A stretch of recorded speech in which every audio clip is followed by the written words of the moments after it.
¿Qué tal? Tengan ustedes muy buenas tardes, sean bienvenidos a nuestro programa acá en Canal 2 de San Antonio, donde siempre hablamos distintos temas relacionados con la cultura, el patrimonio, la historia. Bueno, hoy día vamos a hablar justamente de cosas más misteriosas, más patrimoniales, más de historia, de leyenda incluso, porque está con nosotros a esta hora el escritor chileno Sergio Fritz, autor de, entre otros libros, de La Recta Provincia, que habla de esta cofradía de brujos que alguna vez existió en Chiloé. Digo alguna vez porque no sabemos si dejaron de existir o siguen todavía en las sombras. ¿Qué tal, Sergio? Buenas tardes, bienvenido a nuestro programa. Hola, Luis, un gusto estar en tu canal. No, gracias a ti por venir, Sergio. Bueno, primero que todo, es importante que nos presentemos ante nuestros televidentes y sepamos quién es Sergio Fritz, ¿no es cierto? Cuéntanos un poco de ti. Bueno, yo soy un escritor que se ha dedicado, especialmente en los últimos 8 años, a recopilar información acerca de lo que es la mitología chilena, las leyendas, especialmente las que tienen relación con la zona centro y sur del país. Y por lo mismo he escrito una serie de libros, como por ejemplo La Salamanca o Cuevas de Brujería, donde analizo la geografía de los lugares importantes de brujos que ha habido en el país. La Recta Provincia, que es el libro que ha sido más conocido, donde explico acerca de lo que fue un grupo de brujos en el archipiélago Chilote, magia austral también. ¿Ya? Y también un libro que es La Medusa, donde relato de alguna manera como narrativa fantástica, tiene que ver con otro tipo de literatura, no ensayística. ¿Por qué, Sergio, nace en ti ese interés por ejemplo, por explorar lo que son los misterios, las leyendas, las mitologías? Bueno, yo siento como que hay todo un acervo patrimonial sumamente fino y que de alguna manera ha sido como silenciado por la historiografía y que vale la pena ir rescatando. Son como todas las leyendas, toda la mitología que de alguna manera siempre fue como mirada en menos, muchas veces por los historiadores. Entonces, siento que de alguna manera es importante para el tema del rescate de la identidad nacional. Sí.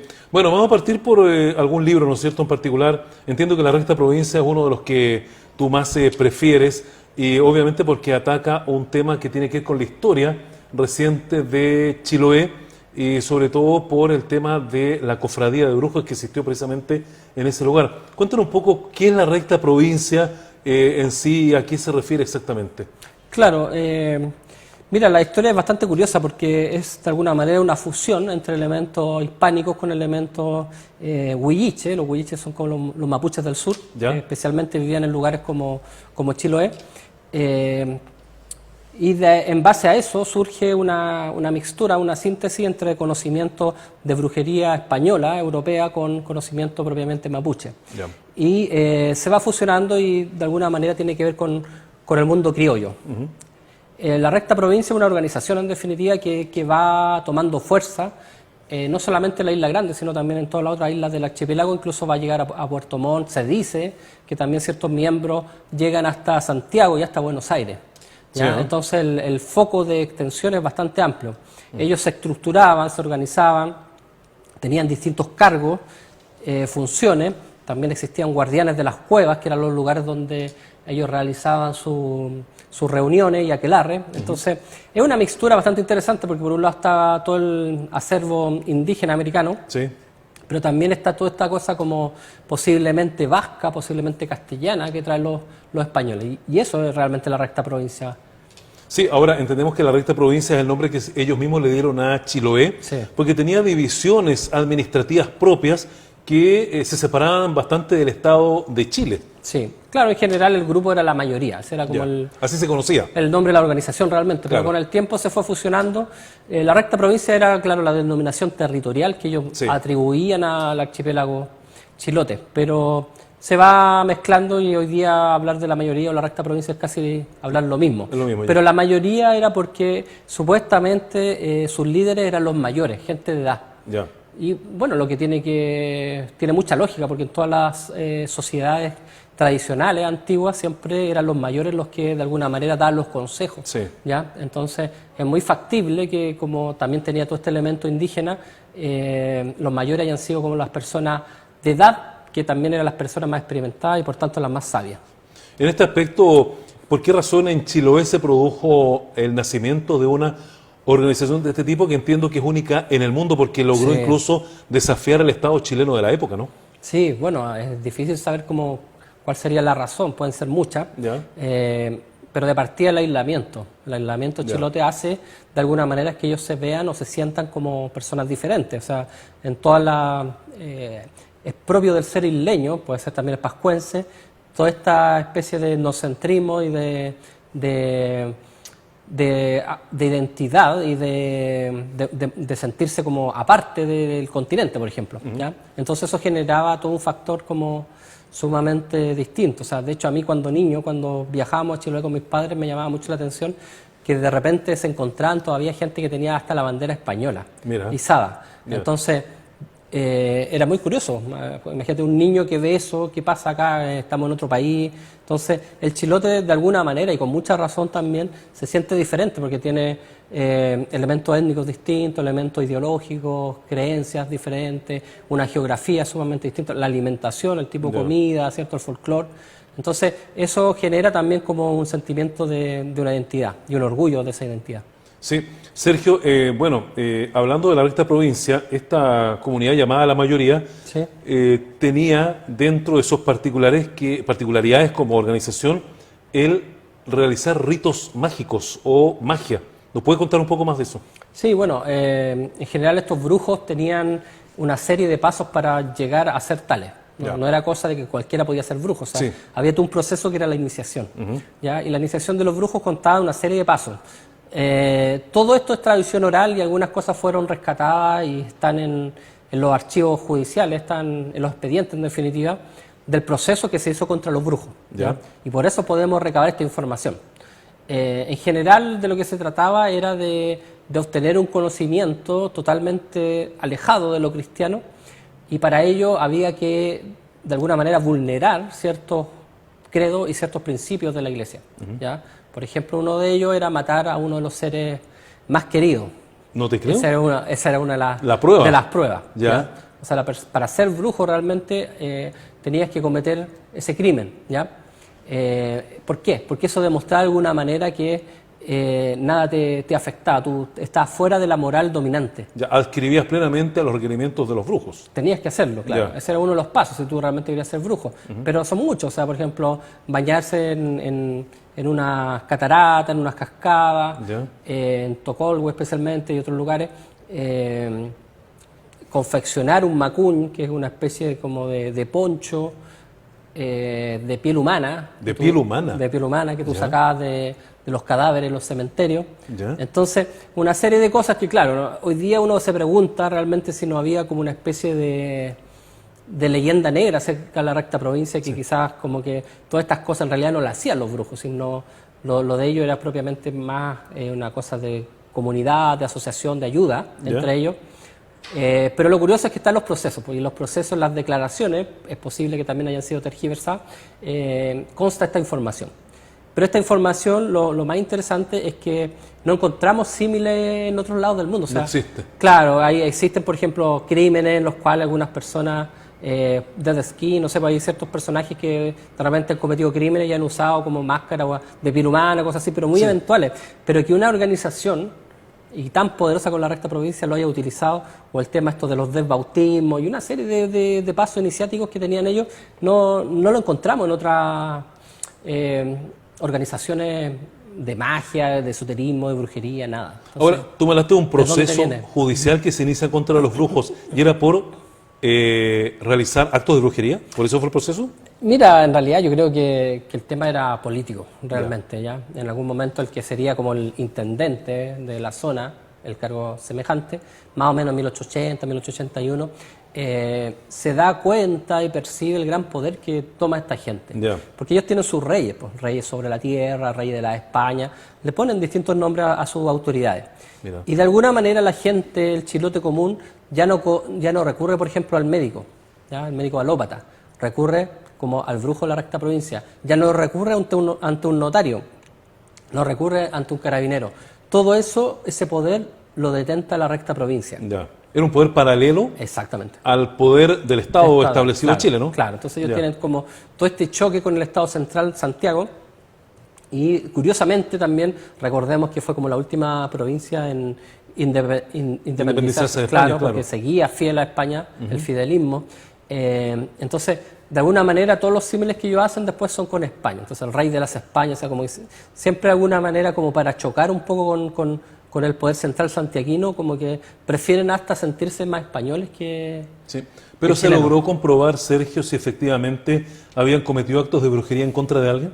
Bueno, al final son absueltos Fueron absueltos. Son absueltas las personas, hubo especie de prisión preventiva, ahí tomaron declaraciones, según una abogada en un artículo, hubo hasta sometimiento a tortura, lo cual es muy posible por la época, pero se pierde de alguna manera. De hecho, los expedientes, hay muchas leyendas respecto a dónde están los expedientes, si fueron quemados, si incendiaron, si todavía están, o sea, incluso materialmente los expedientes no los tenemos, o sea, lo que hay son unos textos que fueron copiados de los expedientes, pero de ciertas piezas del proceso.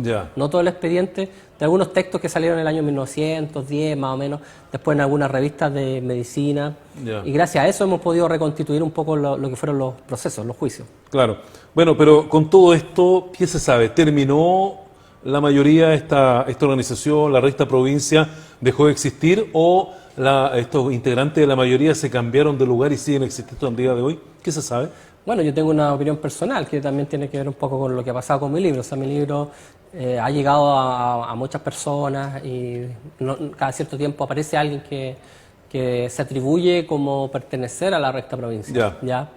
En caso de existir, que yo creo que sí, porque no me imagino que una organización que tuvo tanto poder desaparezca de un día para otro. O sea, más allá del proceso que ya ha habido, yo creo que estas cosas perduran, porque estamos hablando de una organización que pudo haber tenido un tercio de los chilotes como participando, o sea, algo muy poderoso que perdure. Ahora, el poder que tiene hoy día, naturalmente no es el mismo que tenía en esa época, porque en esa época sí rivalizó con el poder estatal. Yo creo que hoy día, claro, puede tener como cierto resabio de poder, pero quizás para comunidades más pequeñas. Claro, en resumen, hablamos de una comunidad que fue importante, disputó el poder central absolutamente porque lograron ellos acumular mucho poder en sí. Y bueno, me imagino que las soluciones que entregan a las controversias eran de todo tipo, ¿no? Claro, bueno, lo que sale un poco de las leyendas y los procesos realmente era como una especie de mafia italiana en territorio chileno, con muerte, con amenazas, con veneno. ¿Todo dentro de lo mágico? Es que eso es lo interesante, porque claro, puede haber una lectura muy literal de las cosas, que sería como esa, ¿cierto? Como una especie de la recta provincia, como una mafia, pero también puede haber una interpretación más profunda, que en definitiva la historia que conocemos, la recta provincia, no es más que una especie de degeneración de lo que fue una organización totalmente válida, autónoma. Entonces, claro, ahí hay de hecho como harto debate, porque hay gente como que de alguna manera cree que nunca hubo una brujería como la entendemos hoy día. Ya simplemente era como protección de lo criollo, y especialmente lo indígena. Y que quizás para el poder estatal y para la iglesia obviamente eso era censurable. Pero a pesar de eso, o sea, si ya digamos, bueno, puede ser, pero ¿de dónde viene? ¿Cómo nace entonces todas estas creencias, ¿cierto? Del imbunche, de las cuevas de Kikaví, de los procesos iniciáticos, ¿cómo surge todo eso? Porque en realidad no hay un símil. O sea, yo puedo entender cuando de repente veo en cierta... Porque todo esto salió en los diarios también. Mira. En ciertos diarios mencionaban que lo que hacían en las cuevas estos chilotes era como un aquelarre. Ya, yo puedo entender... ¿Aquelarre? Sí. ¿Ya? Yo puedo entender que, de alguna manera que ahí, claro, estaba toda esta permanencia del pensamiento español y que relacionaba quizás lo que pasaba en España con lo que podía ocurrir acá en el mundo mapuche. Entonces se juntaban en las renú, en las cuevas, entonces veían como un aquelarre. Ya, eso yo lo puedo entender. Pero todos los otros elementos son totalmente originales. Mira. ¿Ya? Entonces, ¿de dónde viene eso? ¿Cómo nacen? Entonces, es sumamente interesante el tema de realmente qué era la recta provincia. Porque quizá la recta provincia de los procesos, de 1880 en adelante, ya era una organización que estaba totalmente separada, desgregada y que estaba en enfrentamiento entre ciudades. De hecho, nace, de alguna manera, los procesos por la disputa que hay a raíz del cargo del rey de la recta provincia entre dos ciudades, entre Kikaví y Tenaún, y la muerte de uno de ellos. ¿Ya? Entonces son los mismos brujos que, a pesar de que tenían todo su poder, sus tribunales de alguna manera, en vez de recurrir a ellos mismos, como la misma sociedad ya estaba dividida, van a los tribunales chilenos. Entonces es sumamente curioso. O sea, si realmente una sociedad antiestatal, jamás hubiera recorrido el Estado. Exacto, ¿cierto? pero se produce esa curiosidad que hasta el día de hoy no tiene explicación, ¿no? Claro, son contradicciones, son cosas sumamente curiosas que pasaron. Claro. Bueno, estamos ahora junto a Sergio Frit, escritor, investigador de temas relacionados con la leyenda y obviamente con todo lo que tiene que ver con las tradiciones mágicas de nuestro país. Bueno, terminando el tema del capítulo de la recta provincia que está todo en el libro que tú has escrito, Sergio, finalmente sería importante conocer en qué terminó todo esto.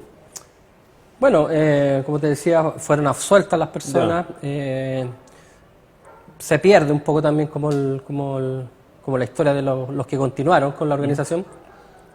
Pero yo creo que todas estas cosas igual perduran de alguna manera, o sea, como el sentimiento de autonomía del chilote. Sí. Ya parten como a otro estadio, van modificándose. Sí. Bueno, aparte de la recta provincia, Sergio ha escrito varios libros más y vamos a ir por lo menos conociendo ahora algunos de ellos. Bueno, Magia Austral, por supuesto, es un libro bien interesante que tiene que ver también un poco con conocer lo que es la mitología del sur de nuestro país, ¿no? Sí. Cuéntanos un poco del libro, por favor. Claro, Magia Austral para mí es es mi obra principal porque... ¿El que más te gusta? Sí, sí. O sea, que es como el trabajo en el cual yo puse más de mí. O sea, los otros trabajos son como investigaciones muy acotadas, pero acá hay como toda una propuesta potente de mostrar lo que podría ser un conocimiento ancestral propiamente súrico del sur del mundo. Especialmente del mundo mapuche, pero también del mundo campesino criollo, del mundo selknam, o sea, como incorporar toda esta geografía austral y cómo se manifiesta en cuanto a sus cosmovisiones. Eso por una parte, pero frente a distintos tipos de magia, porque nosotros hoy día estamos muy alucinados con, no sé, por las runas vikingas, el mundo céltico, el budismo, el hinduismo, el sufismo, ¿cierto? Todas estas cosas que sin duda que son valiosas, pero son foráneas, ¿ya? Pero acá hubo un conocimiento en esta tierra poderoso todavía, o sea, vemos el mundo mapuche que reivindica, no solamente se reivindica políticamente, sino también su alimentación, su lenguaje, el mapuzungún, ¿cierto? Entonces la magia austral tiene que ver con toda esa visión superior, espiritual que tienen estos pueblos y cómo de alguna manera nosotros, siendo chilenos del siglo XXI, podemos tomar elementos que nos pueden servir. No se trata de transformarnos en tehuelche, en mapuche, en selknam. Yo creo que tampoco es hacer un indigenismo, sino simplemente es tomar conciencia de que en este territorio hubo sabiduría, que no miremos tanto para Europa o Oriente, sino también... Miremos un poco hacia nosotros, nuestros ancestros. Claro, ¿no? Porque lo principal. Es parte de nuestra también. Querer convertirse necesariamente digamos, en protagonista de estas etnias ni nada por el estilo, sino que es un reconocimiento más bien de carácter cultural, ¿no? Sí. Antes que pasemos al siguiente libro referente a toda esta investigación, tú tuviste oportunidad de recorrer los lugares que se hablan de la brujería en Chiloé, ¿no? Sí. Cuéntanos un poco cómo fue esa experiencia. Bueno, es como bastante curiosa, especialmente cuando voy a Kikaví. Cuéntanos, ¿por qué Kikaví es importante? Claro, bueno, hubo dos centros de brujería fundamentales, Tenaún y Kikaví. Kikaví es importante porque ahí se supone que estaba la cueva principal, la casa grande de los brujos. ¿Ya? Era como la gran logia de ellos. Entonces se reunían en Kikaví. ¿Ya? Porque para mí fue una experiencia como curiosa porque una vez que llegué empezaron a ocurrir cosas. O sea, uno siente como otro ambiente. Puede ser porque esa gente fue perseguida, quizás torturada, entonces como que hay un ambiente en esa zona como muy lúgubre, muy triste. Entonces es muy distinto a otros lugares que te genera como otra energía quizás. ¿Ya? ¿Y cuánto tiempo estuviste recorriendo aquello? No, fueron como 2 días en Kikaví. ¿Pero te marcaban esos lugares a ti? Sí, bueno, a Chiloé voy todos los veranos, generalmente como investigar también, pero sí es curioso ir a Kikaví. Bueno, ahí se supone que está como señalada la casa grande principal, pero todavía no ha sido encontrada. Hay varias cuevas chicas donde se supone que está como el entrenamiento para los brujos, pero por las descripciones que hay en los procesos, tiene que haber sido un lugar donde al menos cabían 50 personas. ¿Y eso no ha sido encontrado? No. Hay tours incluso donde te llevan a algunas cuevas, pero eran cuevas que en realidad caben 3 personas, no más que eso. Entonces, posiblemente eran como preparatorias nomás. Mira. Bueno, otro de los libros es La Salamanca, ¿no es cierto? Sí. Que que también escribiste en algún minuto. Cuéntanos un poco qué relata este libro. ¿Es las Salamancas o Cuevas de Brujería? O Cuevas de Brujería en Chile, a propósito de lo que estábamos hablando. Bueno, en este libro intento de compendiar todos los puntos geográficos importantes de la brujería chilena. ¿Ya? Esto ya no está Cinculitos Chiloé solamente. Exacto, la recta provincia solamente tiene que ver con el tema Chilote, pero las Salamancas voy desde la cuarta región hasta Chiloé, comprendiendo todo lo que tiene que ver con este mundo subterráneo donde se reúnen los brujos. ¿Ya? Entonces es de alguna manera una cartografía mágica. ¿Algo que te llama la atención de la investigación que tú hiciste? Varias cosas, pero una de ellas, por ejemplo, los guardianes de la cueva. O sea, siempre hay un guardián de la cueva. Mira. Esto nos recuerda un poco la mitología europea con el tema del dragón y la cueva, el dragón que cuida el tesoro. Ya. Acá también, y muchas veces no tenemos un dragón, pero teníamos, por ejemplo, un culebrón. Un culebrón. Claro. ¿Ya? ¿Ya? O en el caso de Chilote está el imbunche, ¿ya? Que es un ser deforme. Pero siempre en el camino iniciático uno tiene que enfrentarse con un poder oscuro, negativo, y ese es el guardián de la cueva. Ese es como un elemento que está en casi todas las cuevas chilenas, ya sea el culebrón o ya sea el imbunche, esa figura aparece. Y otra cosa interesante es como una especie de unidad de todas las cuevas. Es como, imaginémonos una carretera que va uniendo las cuevas que están en Casuto, están en Salamanca, están en Melipilla, Talagante, El Monte, y Machalí, ¿cierto? Chillán, Concepción, hasta llegar a Chiloé. O sea, es todo un tour, es todo un camino oculto. No deja de ser interesante lograr esa investigación y adentrarse en ese mundo. Claro, y ese es como el Chile histórico, de alguna manera, si te fijas. Claro. Curiosamente, porque si pensamos, no sé, por las primeras regiones del norte, tienen que ver con la Guerra del Pacífico, ¿cierto? Perú, Bolivia, o sea, no siempre fueron chilenos, o sea, no era el territorio chileno propiamente tal. Pero sí, de la cuarta región hasta Chiloé, era como el Chile como típico, ¿cierto? Entonces es sumamente curioso eso, como que tiene mucho que ver con nuestra identidad. Claro. Y otro libro que tienes también a tu haber, Sergio, aprovechando que hoy día lo estamos conociendo todo, es Las Medusas, ¿no? Sí, bueno, este es un libro que es muy distinto a los otros, mientras que los tres anteriores son de ensayo, de estudio, de análisis de cosas que tienen que ver con Chile. En este texto yo indago como en la literatura fantástica y especialmente de horror. A ver, cuéntanos un poco de lo que se pueda contar, digamos. Sí, son viajes oníricos, viajes del sueño, del mundo del sueño. ¿Tus sueños? En gran parte, sí, en gran parte. Claro, yo los voy adornando para darle un sentido más literario, pero tienen que ver, claro, con estas pesadillas que a veces uno tiene. Y la idea es como incorporar elementos simbólicos, arquetípicos, para que no solamente sea un relato de horror tradicional, la verdad que son exploraciones al inconsciente humano. Ya. Bueno, obviamente que esto ya no esto es más de creación más que real, ¿no es cierto? No lo sé. ¿No lo sabes? No lo sé. Ya, vamos a ver. Pues. Hay de todo un poco, sí, no, yo siempre como que... Bueno, las experiencias humanas muchas veces son más fantásticas que la misma narrativa. Tiende a pasar eso, claro. Bueno, pero aparte de eso, ya estamos casi en la parte final del programa, pero no me quiero quedar sin la otra, digamos, creación que tú estás haciendo de escribir un nuevo libro dedicado al culto de la serpiente. Así es. ¿Cómo se va a llamar ese libro? Claro, bueno, aún no defino exactamente el nombre, pero sería más o menos el culto a la serpiente, fragmentos de una creencia prohibida, algo así. ¿Ya? ¿Por qué la serpiente? Porque justamente cuando escribí Magia Austral me di cuenta de la universalidad de la serpiente en las distintas creencias. ¿Ya? La encontramos en el relato bíblico, judeo-cristiano, la encontramos también en el mundo islámico, la encontramos en la India, es Kaikai, está en el mundo mapuche, es Amaru en el mundo inca, está en todos lados. Está en todos lados. Pero difiere la visión que se tiene acerca de la serpiente, ya sea para los pueblos monoteístas o para los otros pueblos. ¿Ya? Cuando se instaura el culto monoteísta, especialmente el judaísmo, el cristianismo y el islam, la serpiente es vista como el adversario, como Satanás, como lo negativo. También tiene que ver con lo femenino, con la energía sexual. Todo eso queda como restringido, prohibido, ¿ya? Mientras que los otros pueblos, que son los llamados por los cristianos paganos, reivindican la serpiente. La reivindican por su astucia, por su vitalidad. Recordemos que la serpiente, la piel la va mutando, ¿cierto? Entonces es símbolo de conocimiento, es símbolo de inmortalidad, es símbolo de muchas cosas, ¿cierto? Entonces me pareció interesante. Y también no solo analizarlo como la serpiente como símbolo de las culturas, sino también como un culto, porque no sé, pues si vemos la figura de Quetzalcóatl, la serpiente emplumada, Sí, claro. hay un culto a Quetzalcóatl. Y hoy día también hay ciertas doctrinas, ciertos grupos mágicos, órdenes, especialmente de la mano izquierda, que es una tendencia no política obviamente, sino filosófica dentro de la magia, donde se reivindica todo este poder draconiano, ¿ya? El dragón y la serpiente son lo mismo, ¿ya? Entonces, como tomar las fuerzas del caos, tomar la energía primordial, de alguna manera.